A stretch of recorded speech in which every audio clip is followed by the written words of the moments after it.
राऊत पंतप्रधानांच्या संबोधनाबाबत दोन प्रश्न आहेत. काही राजकीय विश्लेषकांचं म्हणणं आहे की विधानसभेच्या निवडणुकांची प्रक्रिया सुरू असताना सरकारी प्रसारमाध्यमातून राष्ट्राला उद्देशून भाषण करणं हे आचारसंहितेचा भंग आहे. दुसरं त्याला जोडून जे संबोधन केलं त्यात दोन अतिशय कठोर शब्दांमध्ये विरोधकांवरती हल्लाबोल केला आहे. विरोधकांचे कृत्य म्हणजे भ्रूण हत्या आहे आणि संविधानिक पाप आहे. बघा, नरेंद्र मोदी काय बोलतात याकडे देश गांभीर्यानं पाहत नाही. एकतर ते सातत्यानं बेकायदेशीर, नियमबाह्य आणि निवडणूक काळामध्ये आचारसंहितेचा भंग होईल असं वर्तन प्रधानमंत्री करत असतात आणि कायदा माझं काय वाकडं करणार या भूमिकेत ते असतात. एकतर ते खोटं बोलतात. त्यांना खोटं बोलण्याचा राष्ट्रीय आजार जडलेला आहे. राष्ट्रीय आजार अंडरलाईन. देशाच्या पंतप्रधानांना खोटं बोलण्याचा राष्ट्रीय आजार जडलेला आहे आणि तो भयंकर आहे. महिला विधेयकाची भ्रूणहत्या कसली? खरं म्हणजे महिला विधेयकाची गोहत्या तुम्ही केलेली आहे. 2023ला हे विधेयक मंजूर झालं आहे. त्यानंतरचं आपण राष्ट्राला उद्देशून केलेलं स्वतःचं भाषण आहे का? की तुम्ही ज्या अत्यानंदानं देशाच्या महिलांना शुभेच्छा वगैरे दिल्यात.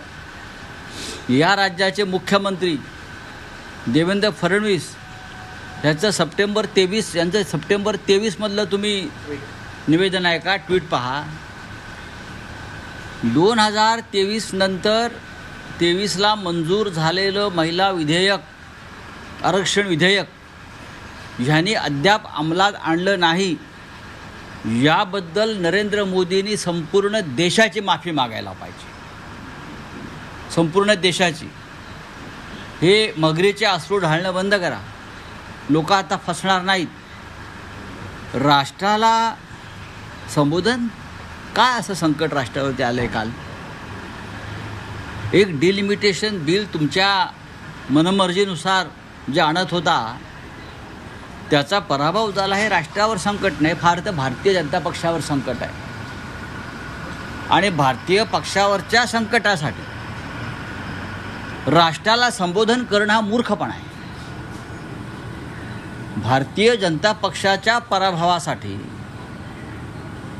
राष्ट्रीय देशाच्या प्रसारमाध्यमांचा निवडणूक काळामध्ये गैरवापर करणं हा एक फार मोठा अपराध आहे.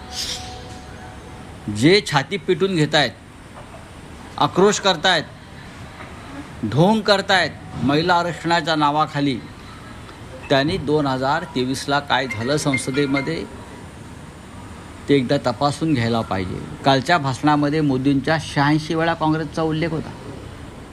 86 वेळा. ते काँग्रेसमुक्त भारत करायला निघायला होते. त्यांच्या डोक्यातून काँग्रेस अद्याप गेलेली नाही. 11 वर्षामध्ये 12 वर्षामध्ये काँग्रेसमुक्त भारत करायला निघाले होते. आणि त्यांच्या नसानसामध्ये काँग्रेस आहे. रक्ताच्या प्रत्येक थेंबात आणि श्वासामध्ये काँग्रेस आहे. शब्दामध्ये काँग्रेस आहे. विचारामध्ये काँग्रेस आहे. हे मोदी कळत नकळत सांगतायत की काँग्रेसशिवाय या देशाला नेतृत्व कोणी देऊ शकत नाही. हे मोदी वारंवार हे सिद्ध करतायत त्यांच्या कृतीतून. 850 जागा त्यांना लोकसभेच्या करायच्या होत्या, त्या आम्ही रोखल्या. याच्यामध्ये महिला आरक्षणाचा काडीमात्र संबंध नाही. 2023ला जे महिला आरक्षणाचं विधेयक मंजूर झालेलं आहे सर्वानुमते 543 जागांच्या संदर्भात, त्या 543 जागांमध्ये 33% जागा महिलांना द्यायला आमची काहीच हरकत नाही. पण 543 जागा जर दिल्या तर कदाचित भारतीय जनता पक्षातले जे थोर पुरुष मंडळी आहेत त्यांच्या जागा महिला राखीव होतील. त्यात अमित शहांची पण जागा राखीव होऊ शकते. वाराणसीची जागा राखीव होऊ शकते. अनेकांच्या जागा राखीव होऊ शकतात महिलांसाठी. त्याच्यामुळे या थोर पुरुषांच्या जागांचा बचाव करण्यासाठी त्यांना 850 जागा निर्माण करायच्या आहेत. ही अत्यंत लाजिरवाणी भयंकर अशी गोष्ट आहे आणि देशासमोर हे सत्य आलेलं आहे. त्याच्यामुळे मोदींनी किती आक्रंदन केलं तरी काही फरक पडत नाही.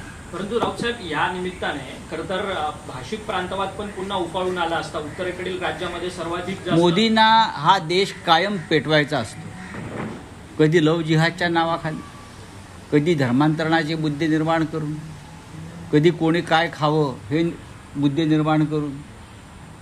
बरं, पण त्यांना असं कधी वाटत नाही की काश्मीरमधल्या पहलगावमध्ये किंवा पुलवामामध्ये असंख्य हिंदू मारले गेले,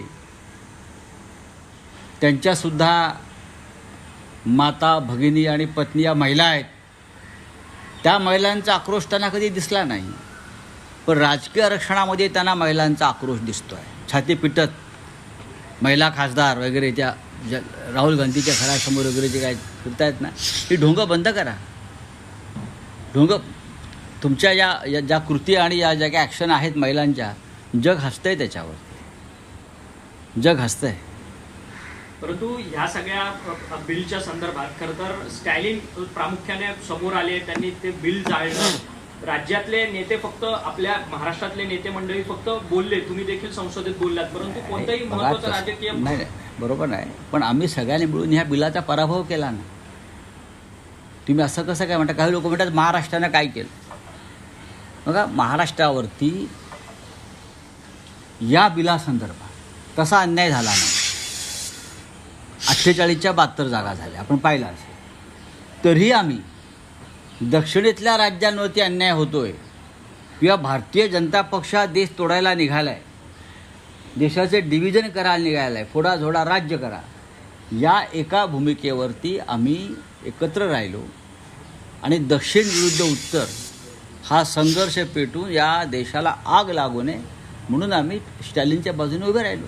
परंतु सध्या महाराष्ट्रात मात्र धर्मांतरण किंवा हिंदू मुस्लिम हे वाद मोठ्या प्रमाणात निर्माण होताना पाहायला मिळतात. एकीकडे डिलिमिटेशनचा मुद्दा होता, तो डिलिमिटेशनच्या मुद्द्यावर पाणी फेकण्यासाठी अशा प्रकारचे मुद्दे सातत्यानं काही संस्था आणि संघटनाकडून निर्माण केले जातात.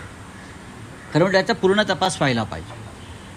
आपण धर्मांतरण विरोधी कायदा आणलेला आहे, तरीही सत्य बाहेर आलं पाहिजे. टाटासारख्या कंपनीमध्ये, TCSमध्ये, बरं, आमच्याकडेही पूर्ण माहिती असते, सरकारपेक्षा जास्त माहिती आमच्याकडे. सरकारकडे जी माहिती आहे ती त्यांनीच नेमलेल्या पोलिसांकडून त्यांना हवी तशी माहिती आणि रिपोर्ट्स ते तयार करतात. सरकारकडे जर योग्य कारवाईचे संकेत किंवा माहिती असतील तर खरात फाईल्स प्रकरणातल्या अनेक मंत्र्यांवरती एव्हाना कारवाई झाली असते. खरातच्या प्रकरणामध्ये हिंदू महिलांचंच शोषण झालं आहे ना. खरात जर कोणी सलीम अब्दुल वगैरे असता तर एवढ्याला काय मोठं वादळ पेटलं असतं, धर्मांतर आणि अमुक आणि तमुक. हां, त्याच्या त्या आश्रमावर बुलडोझर फिरला असता. तो दुसरा एक कोणतरी नाशिकचा बाबा, एरंडे का येवंडे कोणतरी, कोण आहे ते सगळे? हे मुस्लिम नाही आहेत, पण त्यांना तुम्ही प्रोटेक्शन देताय, संरक्षण देताय गंभीर गुन्हे करणाऱ्यांना. ते तुमचे हिंदुत्वाचे, तुमच्या ढोंगी हिंदुत्वाचे आणि भाजपचे प्रचारक आहेत, लक्षात घ्या.